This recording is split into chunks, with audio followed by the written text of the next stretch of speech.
Finally আমার Amazon থেকে আজকে পার্সেলটা চলে আসলো। কি আছে সেটাতে দেখাচ্ছি।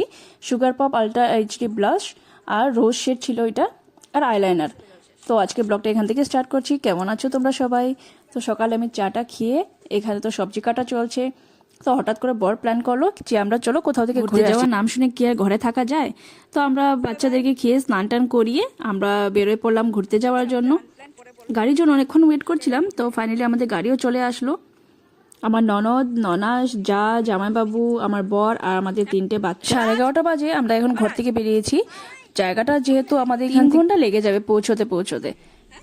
আমরা যাত্রাটা শুরু করলাম। এই দেখুন আমরা সবাই বসেছি, বাচ্চারা কি অস্বস্তি ভাব করছিল। তো চুইংগামটা খেয়ে নিলাম। চুইংগামটা খেয়ে গান শুনতে শুনতে হাসি মজাক করতে করতে আমরা বেরোয় পড়লাম। বেরিয়ে গিয়ে এখন পেট্রোল পাম্পে স্টপ করলাম। স্টপ করে আমার ননদের দেখুন অবস্থাটা প্রচণ্ড খারাপ ছিল। ও বেচারি ঘরে থাকতে চেয়েছিল, কিন্তু আমরা বললাম চল আমাদের সাথে ঘুরে আসবি। পেট্রোল ভরিয়ে আবার আমরা যাত্রাটা শুরু করলাম চুইংগামের সাথে। আমরাও ভাবছিলাম কখন জায়গাটা পৌঁছাবো, কারণ বাচ্চাদেরকে দেখে বিরক্ত লাগছিল আমাদের। তো জায়গাটা যেহেতু আমাদের এখানে অনেক কি দূর আছে সেটা তো আমি বললামই। তো কোথায় যাচ্ছি সেটা পরে দেখাচ্ছি। এই দেখুন কি সুন্দর আখের ক্ষেত, অনেক বছর পর আখের ক্ষেত দেখলাম আমি। তো জায়গাটা প্রায় পৌঁছেই গেছি আমরা। দেখা হচ্ছে নেক্সট ভিডিওতে। Bye bye, stay tune.